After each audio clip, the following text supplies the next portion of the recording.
United States is warning darker skinned Americans that if they go to the DR, they run the risk of being detained and being misidentified as Haitian migrants, and that they could be held in really horrible conditions.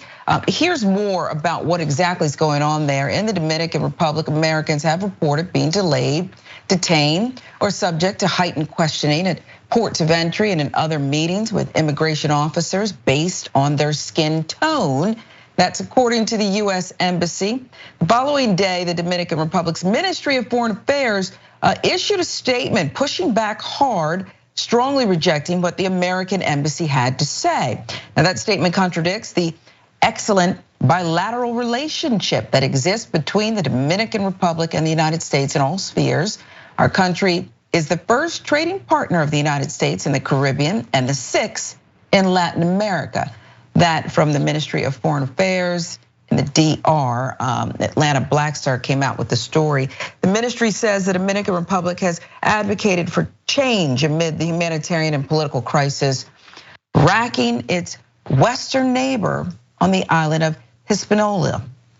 The two nations share, but those problems also have created national security issues inside the DR. Now, the ministry said the warning could have a negative impact on the Dominican Republic's tourism, leading to an economic decline. Ministry also pointed out that President Joe Biden's administration deported more than 20,000 migrants back to Haiti between February 2021 and February 2022, and also called out the US for being the center of allegations of xenophobic and racist treatment of migrants and even sectors of his own population. Quoting, "No country has made a greater effort than the DR advocating for the international community to help Haiti, but we declare once again with all the necessary vigor that there is not, nor can there ever be, a Dominican solution to the Haitian odyssey." And so David, this story struck me because here you have the United States saying, well, you better be careful if you're a little bit dark because you could be in for it. You could face disproportionate treatment, if you will, mistaken because of your skin color. And I just find that as a Black American so rich coming from the United States Embassy. What say you? Well, again, this is a case of the United States Embassy perhaps using a sledgehammer when something a little bit more precise was definitely in order here. There's no doubt there are tensions between Haiti and the Dominican Republic. And there's no doubt that the Dominican Republic has had to deal with Haitian migrants and doesn't like it. But that's very different from the US Embassy saying, well, wait a second, if you're a person of color, if you got dark skin, watch out about going to the Dominican Republic. Because right there and then, that's the United States essentially putting a stranglehold on the lifeblood of the Dominican Republic's tourism industry, which is a huge part of their economy. And that's the United States essentially, I think, stepping a little bit too far. I'd be very curious, and I hope this comes out at the US State Department briefing. What is the embassy specifically talking about? You can't just issue a broad warning like this without providing some clear guidance and information. And if it turns out that the US Embassy was being too broad, then perhaps they're being somewhat racist and they are being xenophobic, and somebody at the embassy needs to be held to account, and we need to apologize to the Dominican Republic. If there is some specific information that the embassy has, that's what they should be putting out. They should be putting out specific examples of people. But again, these broad statements from the US Embassy, it is rich and it's ironic in so many ways. Yeah, it is, and as far as the details, it kind of reads like somebody had said, and a friend told me people are reporting. I think we do need specifics here. According to a tweet by officials, the Dominican Republic has deported more than 100,000 Haitian nationals this year. As more than 60,000 Haitians were expelled between August and October. So that's a lot. The US Embassy said there are reports that detainees are kept in overcrowded detention centers without the ability to challenge their detention and without access to food or restroom facilities, sometimes for days at a time before being released or deported to Haiti. Now, again, David, some of that sounds like, US policy under fire. Some of that reads like the allegations against, I don't know, us.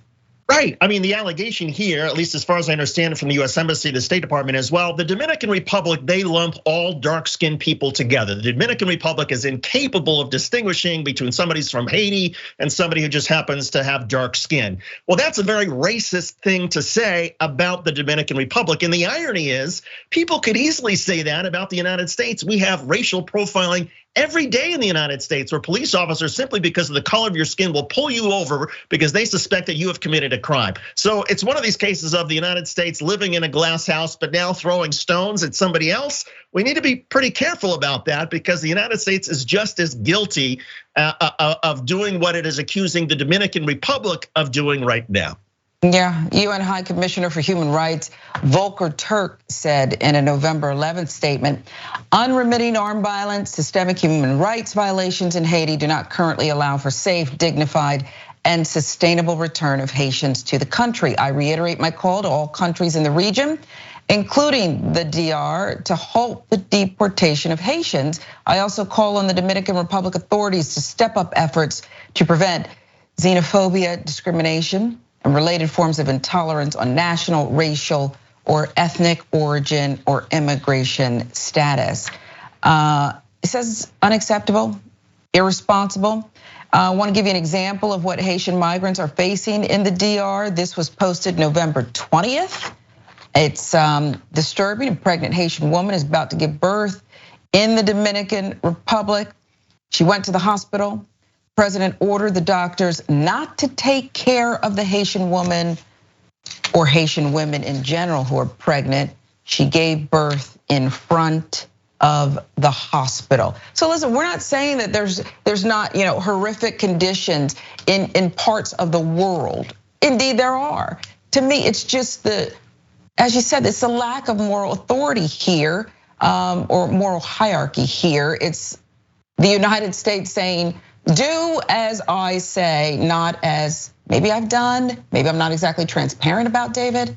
And that's exactly right, Sharon. I mean, because look, the United States, there are two different ways the United States could have handled it. It handled it in a very sort of rough, haphazard way, or the United States could have said, look, just as we in the United States have struggled with our own institutional racism and the bigotry that exists in so many communities across the country, that racism and bigotry also exists in other parts of the world. And we just want to draw people's attention to the Dominican Republic with how they're treating people from Haiti. And so we just want to put everybody on notice that just as we're struggling with some of these same issues, there's some of these same struggles in the Dominican Republic. That would have been a far more authoritative and credible way of bringing this issue up and getting into some of the nuances, as opposed to this sort of like jackhammer, sledgehammer approach, which the United States Embassy took to this. So again, sort of an unforced error by the United States diplomatic corps in the Dominican Republic.